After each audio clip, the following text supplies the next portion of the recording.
Welcome to I'm 70 now. What? Now what? It's my turn to be 70. I'm Robert, 70, figuring this out as I go. If you're in your 70s, love someone who is, or are just curious about what comes next, you're in the right place. There are moments that not only did I start recognizing there was an aging body and face when I looked in the mirror, which was eye-opening at times, no getting around that. I also began to notice the generations behind me. Wow, the gap has widened. That was a moment. I had to accept the fact that all my friends were aging with me. Their bodies and faces also took on the undeniable marker and contours of I've been around for a while. Many have passed, and then I realized that all my friends were in their 60s, 70s, and 80s. Couldn't name a single person in their 50s or younger. Is this the experience of others? So I started this channel, real conversations with real people in their 70s about purpose, money, love, relationships, the way society perceives us, the way we perceive ourselves, or are just curious about what comes next and how to navigate and give some real thought to creating a new roadmap for these final chapters. What's important and how to open the door for what lies ahead. This afternoon, I have a special guest. His name is Barry. I'm going to ask him to introduce himself, tell us a little bit about himself, what age he is, where he's from, what's going on in his life today, and how things are going for him. Go ahead, Barry. So good afternoon. My name is Barry Flynn. I am 74 years old as of last Wednesday. I am grateful to still be here. I'm one of those people who's been living with, I'm a gay man in my 70s. And like Robert said, recently things have changed and I'm looking at myself differently and I'm observing my body differently and definitely my mobility differently. And so in the last couple of years, my life has drastically changed to um, not be bad, just be challenging, more challenging than ever before. I finally quit working a couple of years ago, and What kind of work did you do, Barry, by the way? and well, for years I was in the grocery industry in Chicago, and then I started in the bar business in Chicago and the restaurant business in Chicago. And then when I got sober in 1985, I started my own catering company. And I did that for 19 years until I moved to the desert. Oh, cool. And in during that time, I also did fundraising and development for nonprofits in the AIDS world. And I really loved that business. I loved the party planning. I loved the chaos. I hated the distrust in people. Everybody had their own opinions, and we shouldn't be doing this, and why aren't we doing that? And all I would ever say to people is, if you want something to be different, get on the committee and do something about it. And that came out of my sober brain. That's not what would have been my reaction in the past. But because I surrounded myself with people that were like me, especially after 1985, people that were like me were people that were sober or getting sober or had been sober for a long time, and leaving all the chaos of my health and my craziness, um, only really beginning at that point because I've had spine trouble since I was 16 and degenerative disc disease. So there's always been a back problem, but nobody ever taught me how to take care of it or to maintain it or to be useful with it at all until I got sober. I worked hard in the grocery business. I started as a clerk and became a manager, and then I moved on from there to being in the store systems department in the 70s for Dominick's as they were growing, leaps and bounds. And my job was to participate in setting up new stores, training new staff, and then teaching other people how to do their job. And then I moved from that on to uh, becoming a bar back in a bar that was around the corner from my apartment at the time, because if I worked at the bar, I was there all the time anyway. I might as well get paid for drinking.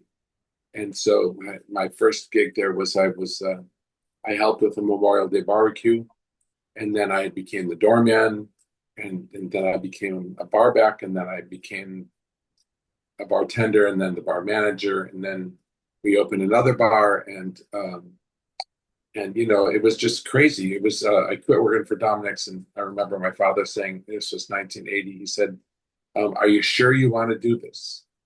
Like, he knew exactly what I was doing. He'd been in recovery for many years. He knew exactly what was going on in my life, but never talked to me about it. Not once ever talked about his fear of the fact that I drank too much.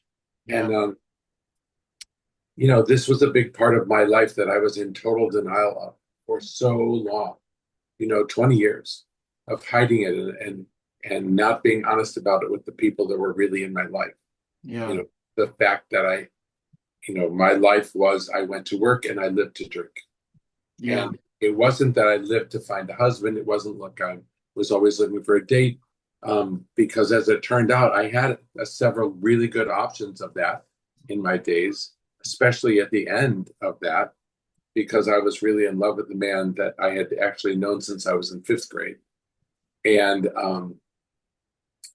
then in June of 1985, he got sick with AIDS and disappeared for 11 weeks. He was in a hospital in um, uh, the ward where they said, the separate ward where they put, you had to be family only to get in to see the clients because they were so afraid of what was going on in the community, in the world. Nobody knew, right?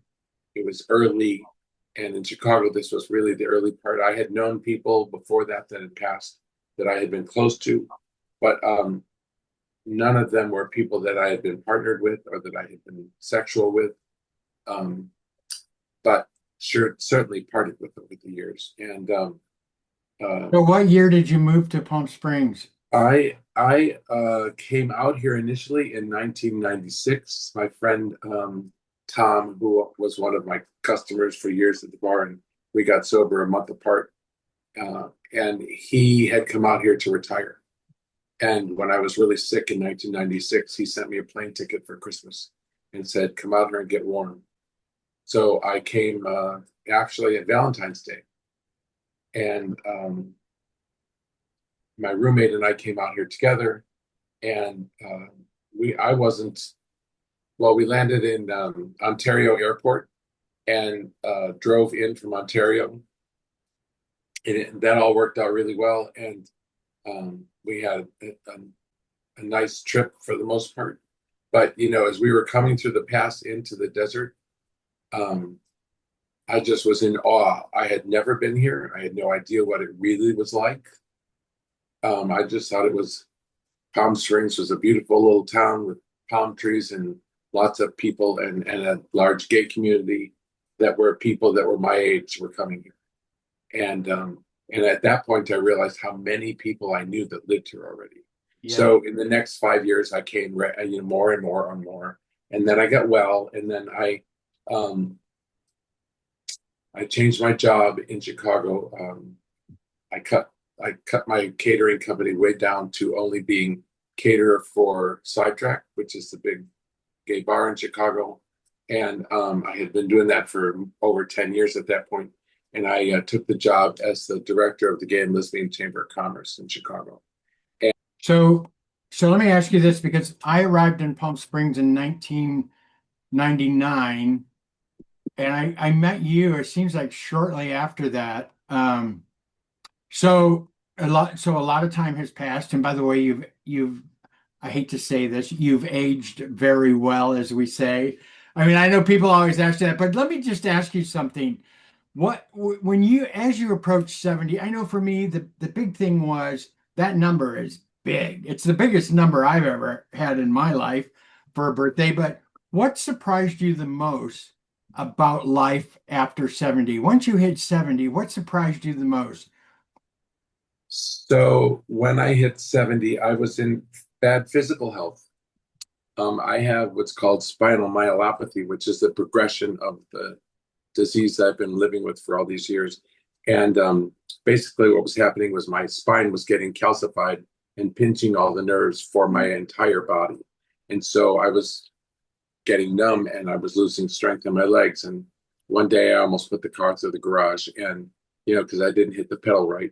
And I was lucky that I didn't hit the garage and it didn't wreck my car. But I was on the phone with my doctor before I even got out of the car saying, okay, it's time. We got to do this because we can't wait any longer. I almost drove the car through the garage.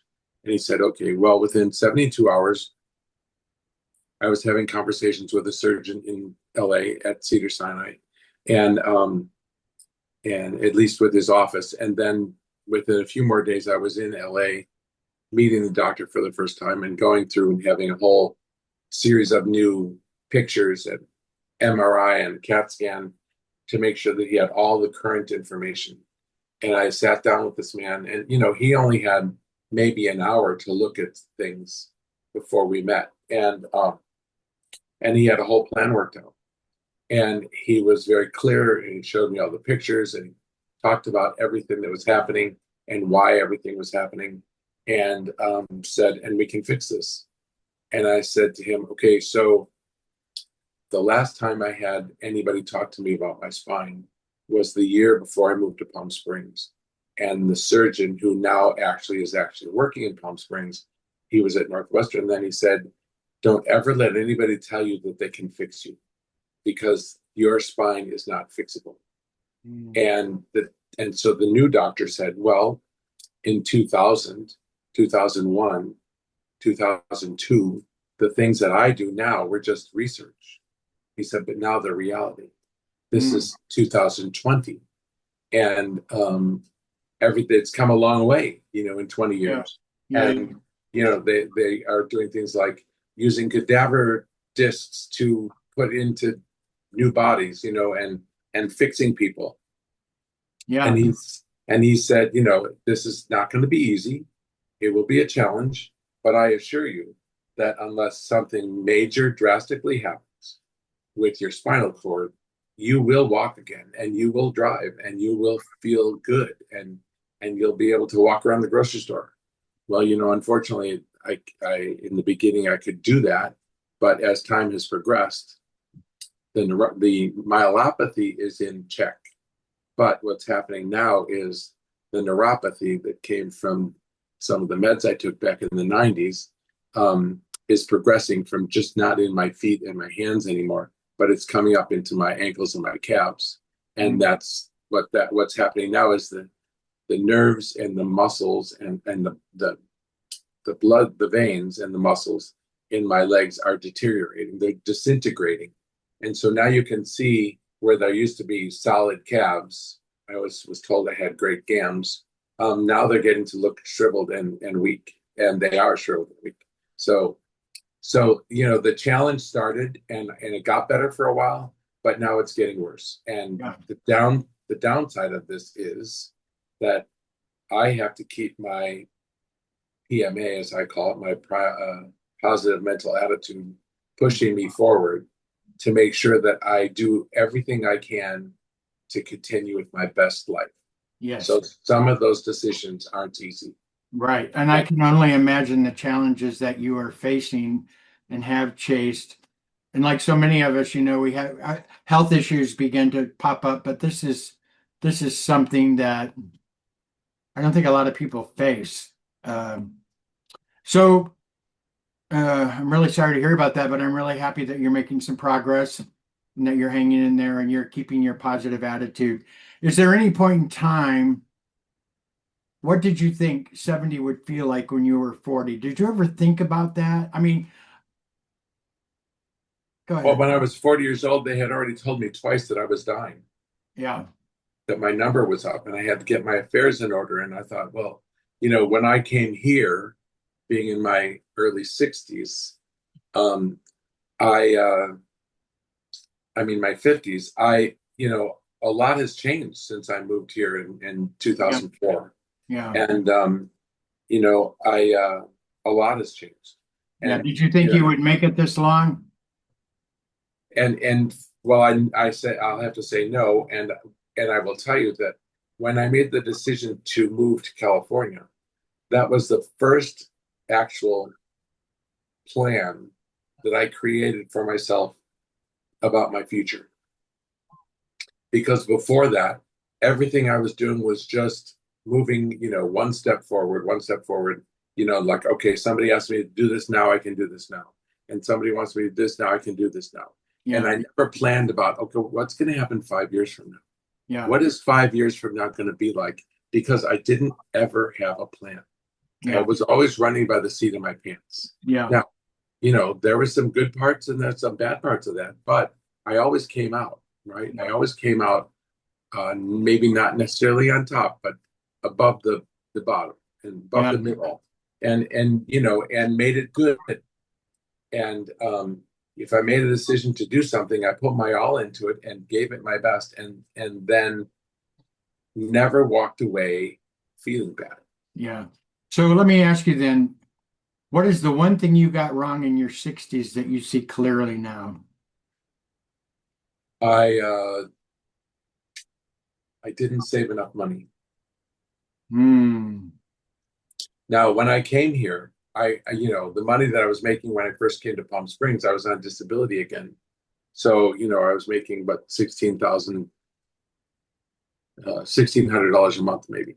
And then because I went back to work here in Palm Springs, then I went back to work and off of my disability, and then I went to work for 5 years, and that changed everything because the last year and a half of my working, I went back into the event business where I was making real money.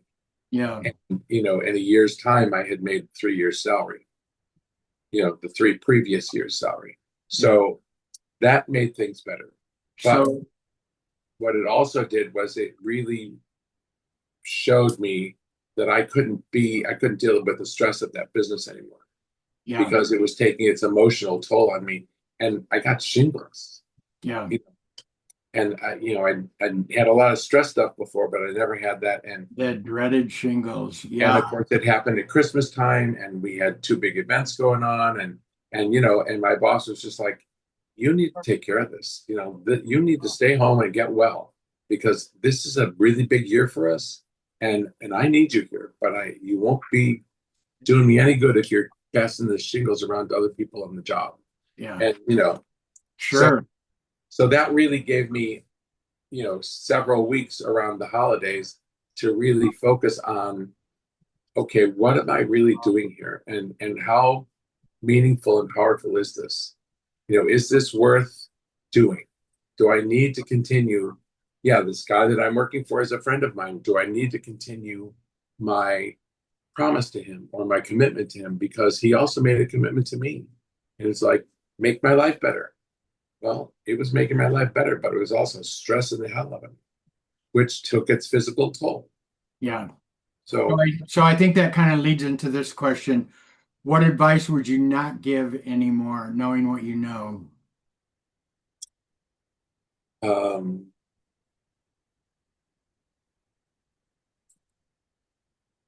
at that point in my life, I wouldn't tell someone that was my age that they had this dream that was probably for a 40-year-old or a 30-year-old. Mhm.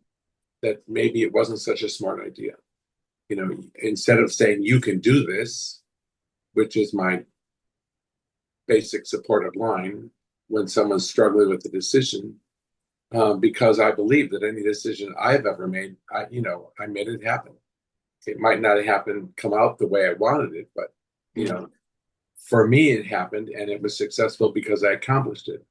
For somebody else, it might not. But I would definitely say, think before you leap, as opposed to just get in there. And that's I just get in and do it. You want to do it, don't miss an opportunity. And well, so is the opportunity positive or is it detrimental? Yeah. And I never thought about it as detrimental before. Yeah. Yeah. I hear you. So what are you excited about next? What are you Well, excited about next? right now, I am going through some chronic fatigue stuff, which is really dragging me down, but it'll pass. It has passed in the past. Um, but I'm involved with a new nonprofit organization called Triangle Care Management here in the desert. And our goal is to give GLBTQ seniors the opportunity to get all the support and the help that they need at this time in our lives.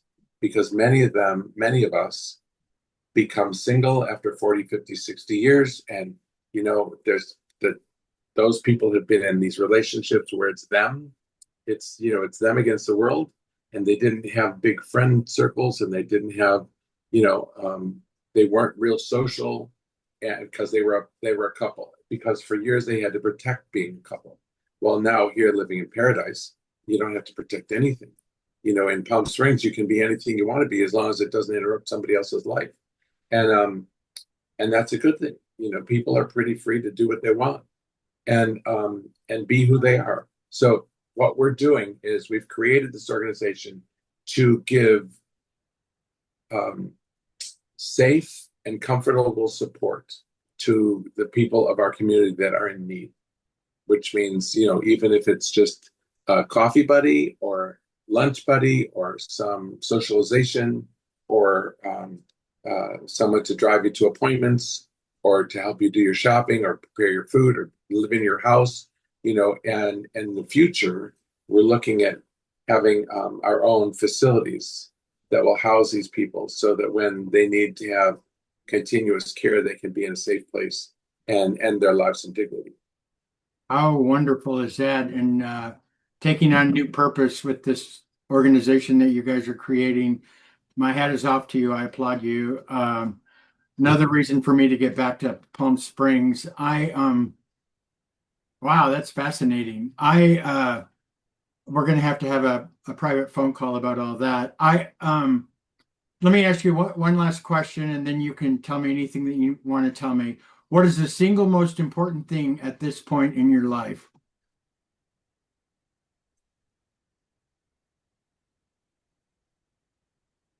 That I be able to keep walking. Oh, nice. Because if I can walk, I can pretty much do anything I need to do. I'm at a point now where I have caregivers help me. Mm-hmm. There are things I can't do, like bend over and pick up something off the floor.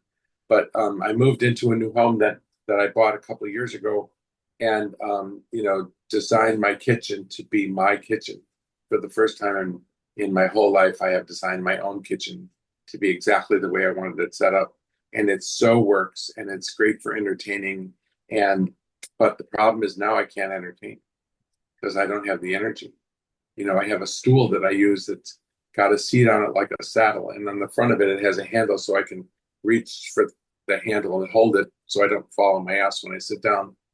And that's how I get around my kitchen. And it's great.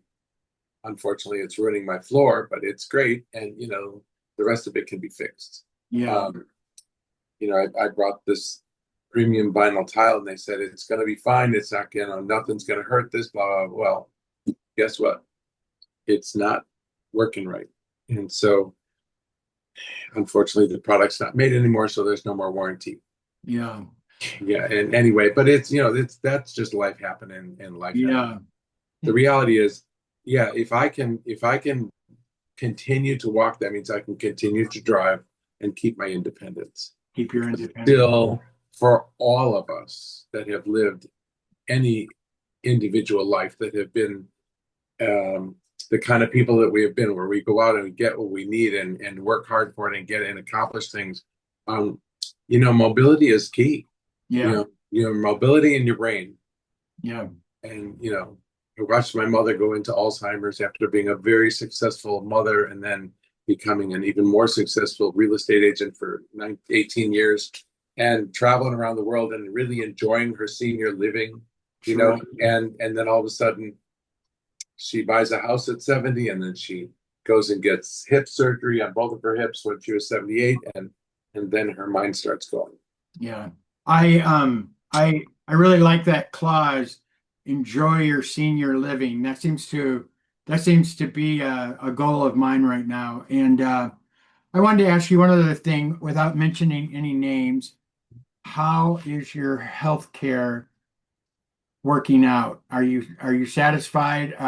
I would imagine that in Palm Springs, because it is a retirement community that and I know from living there, they've been on top of the health care for the elderly. And is the home health care that you're getting, um, how's that working out for you? Well, I've been doing this home health. Well, first of all, let me back up and say since 20 2008, I worked as a caregiver for other people. And I had a client for 5 years, and he was a critical diabetic and he was obese. And, you know, by working with him, I learned a lot. I certainly learned a lot about patients, but I also learned a lot about fear. And, you know, he had plenty of money and that wasn't the issue. The issue was he was afraid. You Yeah. know, he was a single gay man who had a long-term relationship with someone who, you know, drank his way out of their relationship. And that, you know, so he let go of that, but he never let go, right? But the fear of being alone, his fear of how am I going to do this by myself? You know, because what happened to him was not his plan. He had this plan that his early retirement would be living on a cruise ship and traveling around the world all year long, you know, stopping once in a while here in the desert at his condo or in Chicago with his family, you know, for brief visits, but dancing and carrying on and eating his way through his senior years. Well, the eating part of it almost killed him. Yeah. So you know that became not an option. But what happened in a very short time was he went from to walking with a cane to walking with two canes to not being able to manipulate crutches. So he ended up in a wheelchair, and for him, life ended because at that point he said, "I can't walk. I'm not going to walk anymore." And he just refused. But it really was about fear. And that's the biggest lesson I learned with working with that man was that he had lived his whole life in fear. It, Mm. you know, other people's judgment of him was so strong. And I realized that he judged all these other people around him so much because he didn't get what he wanted, but he never asked for what he wanted. Not So, ever. so, so what about fear in your life? So that, you know, learning about him and his fear and the medical stuff, especially. My next client after Stuart passed away was a guy that had ALS, Mm-hmm. and he was he was about my age, and he had grown up in Michigan and had become an aeronautic engineer, worked for um, uh, designing airplanes. That was his job. And so he worked for what's the big airline company, the big airline manufacturers? Boeing? Boeing. He worked for Boeing his whole career. And all of a sudden, he's in his 60s and he's in Europe with his husband, and he starts losing control of his legs. And, you know, within a year, he was in a wheelchair. Yeah. And when I went to work for him, I was told by my friend that asked me to go meet him that he was in hospice and he needed help. Well, I knew how to do hospice. That was a breeze. I didn't know how to deal with the emotions I would have in caregiving for someone that was my own age that couldn't even operate his wheelchair with his fingers in it. He couldn't brush his own teeth. He couldn't eat his own food. He couldn't hold a glass. You know, everybody had to do everything for him. And I watched him never be angry. I watched him participate in every situation and communicate all of his questions to the doctors and to his husband, and you know, wanting to make the best of whatever time he had. And the bond between this man and I was just amazing. I mean, I loved that man more than probably anybody I had loved in my life. And I wasn't in love with him as a boyfriend or a partner, but the love that came between us, and it was so strong between both of us that at the end, when he actually was in hospice almost 6 years later, I went there. I put my key in the door 10 times on 10 different days. And as soon as I put my key in the gate, the tears just started running down my face. And I thought, how am I going to do this? I can't walk in there crying. I have to walk in there with a smile on my face and, give him a big hug and just let him know that I'm still here. And I couldn't. And it was very unfortunate because weeks later, when there was a memorial for him, we're like, well, why weren't you here to say goodbye?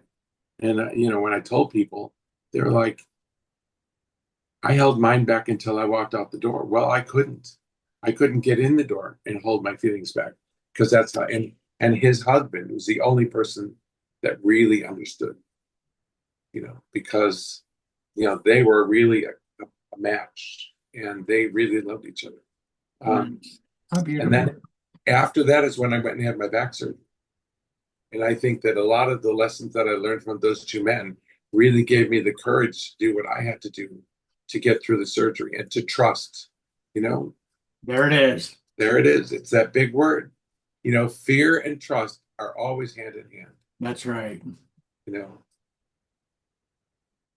Hey, everyone. I just want to thank Barry for joining us today and sharing what life is like as a 74-year-old. This is also fascinating to me and it's very helpful.